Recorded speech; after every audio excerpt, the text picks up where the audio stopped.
Alright everyone, welcome back. So, we have a few things to talk about today. First off, this is going to be the first video. We'll make a video on the Corey Perry stuff later, which we'll get into. That's a whole situation. But regardless, the Red Wings make some news today, and they have signed Patrick Kane. Now, there have been a lot of talks about this. The casual hockey fans are excited about this. The overly casual hockey, or not the overly casual, the Red Wings fans, they're not casuals. The Red Wings fans are also very excited about this.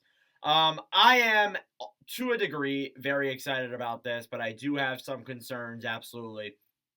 So, we'll start off with the overall contract. It's a 1 year, $2.75 million contract, which is a pretty good contract. I'm not going to lie. And I'll give Wiseman credit here where it's due. I do like this contract. I think a 1 year is a pretty good signing for a guy like him. He's coming off of back surgery. And back surgery has been a kind of surgery that when you come back from it, it's difficult.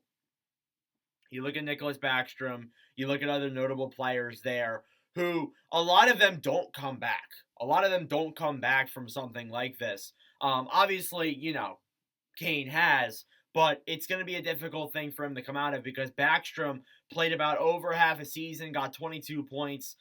That wasn't the numbers that he put up before his back surgery, even though he already was on the trend downwards. So there is that concern there of production for a guy like Kane. And obviously, he has been practicing. It's not like he hasn't been playing at all. He still has been practicing out there on the ice. So he was ready for a return. It was just a matter of where.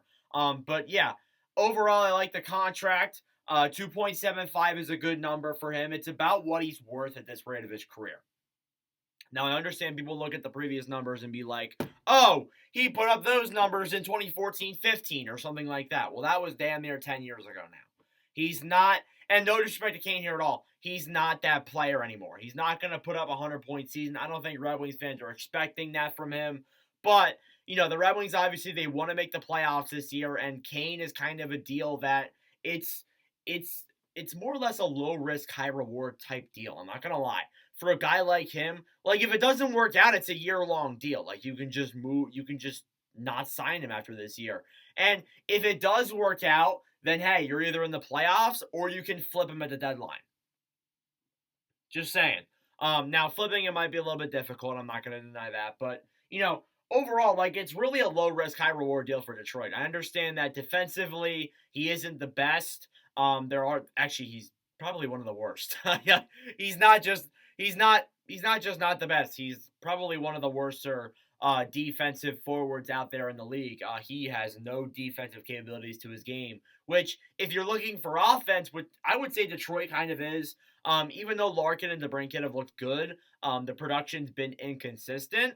So it's good to see that they're getting a guy like Kane who has shown in the past that he can score productively. But however, I am a little bit concerned on how his return's going to be. Coming back from back surgery is difficult. Obviously, I hope Kane does well. I hope he does good. But obviously, there is that slight concern that I do have there that he will not succeed. But regardless, if he doesn't, it's not a massive deal. Like, again, it's not a huge contract. Like, they didn't sign him to like a $5 or $6 million deal. No, it's barely a $3 million contract. And it's not like Detroit needs to go and sign someone right now, and besides Mo Seider. But if I'm looking at Seider, like, that deal's gonna be over by then, so it really doesn't even affect Seider at all. So again, it's a low risk, high reward deal. I like it overall for Detroit. Let me know your thoughts down below. Thank you all for watching. I'm not overreacting about this. I think it's possible with this they could make the playoffs, but it's not the expectation for them to make the playoffs this year, at least for me. I know for some Red Wings fans, that was their expectation. That's their hope. I do hope it too. I'd love to see the Wings in the playoffs. I've never seen them play in the playoffs since I got into hockey, so it'd be nice to see them in. But regardless, they're on the path there. And Kane maybe helps them out and speeds us up a little bit. But anyways, thank you all for watching, and I'll see you guys in the next video. Adios.